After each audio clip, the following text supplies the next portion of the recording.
मेरे मोहतरम भाइयों और दोस्तों, कभी आपने गौर किया है क़यामत का मंजर कैसा होगा? वो क़यामत जिसका आना तय है, जिसके आने की खबर अल्लाह के आखिरी नबी हजरत मोहम्मद सल्लल्लाहु अलैहि वसल्लम दे चुके हैं। क्या आपने कभी गौर किया है कि वो दिन कैसा होगा? क़यामत की शाम कैसी होगी? आज हम कुरान और हदीस की रोशनी में क़यामत का नक्शा खींचने की कोशिश करेंगे। दुआ है कि अल्लाह हमें उस खौफनाक दिन की तैयारी करने की तौफीक अता फरमाए। एक ऐसी ही आम सी गर्म दोपहर होगी या फिर सर्द दोपहर होगी, पता नहीं वो गर्मी का तपता हुआ सूरज होगा या सर्दी का ठंडा कपकपाता हुआ सूरज होगा। शाम हस्बे मामूल ढलेगी और दिन को अलविदा कहेगी। दिन और रात हस्बे मामूल ये कहकर जुदा होंगे कि कल फिर मिलेंगे। परिंदे अपने घोंसलों की तरफ हस्बे दस्तूर लौटेंगे। ताजर अपनी तरतीब पर अपने घरों को लौटेंगे। माएँ बच्चों को गोद में सुलाकर बिस्तरों पर दराज होंगी। थके हारे मजदूर अपने बिस्तरों को लौटेंगे।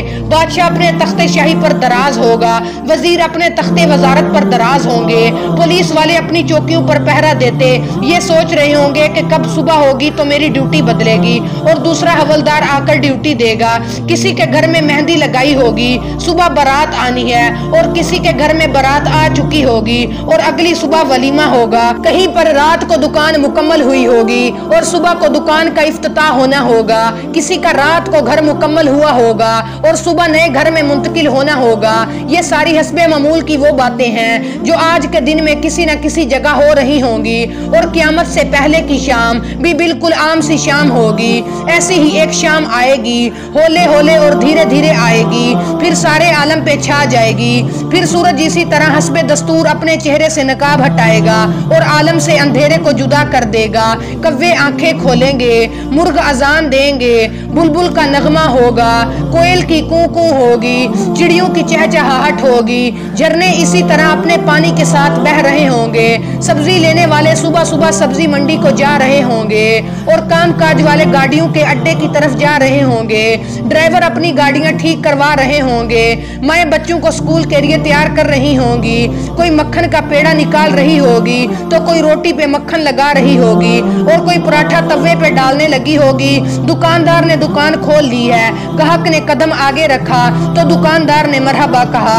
10 मीटर कपड़ा तय पाया, उसने कपड़ा नापा और काटने के लिए कैंची डाली। इधर दुकानदार कैंची चला रहा है, इधर ग्राहक पैसे गिन रहा है और इधर काश्तकार का हाथ बुलंद बीज बखेरने को है। इधर दुल्हन के लिए उसकी बहन और सहेलियां आई बैठी हैं। इधर बाराती आए बैठे हैं, लोग इंतजार कर रहे हैं कब बारात चलेगी, कब बाजा बजेगा और कब दुल्हा आएगा।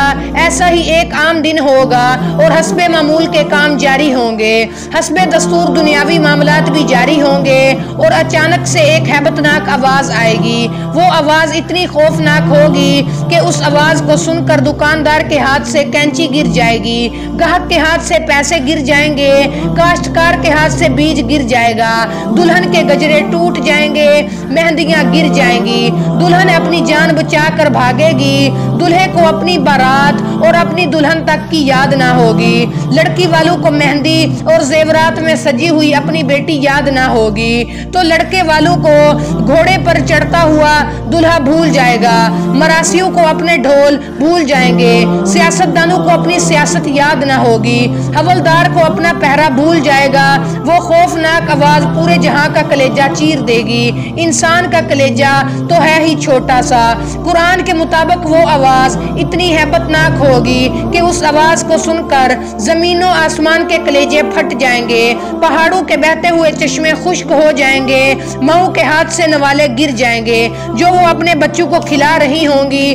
वो माँ जो चंद लम्हे पहले अपने बच्चे को अपनी छाती से दूध पिला रही थी और मेरा चांद कहकर अपने बच्चे की गाल और माथा चूम रही थी, वही माँ अपने बच्चे को टोकरी की तरह उछाल देगी। जगह जी लगाने की दुनिया नहीं है, ये इबरत की जा है, तमाशा नहीं है। जहां में है इबरत के हर सू नमूने, मगर तुझको अंधा किया रंगो बूने। मिले खाक में अहले शां कैसे कैसे, मकी हो गए ला मकां कैसे कैसे, हुए नामवर बेनिशां कैसे कैसे, जमी खा गई नौजवान कैसे कैसे। जगह जी लगाने की दुनिया नहीं है, ये इबरत की जा है, तमाशा नहीं है।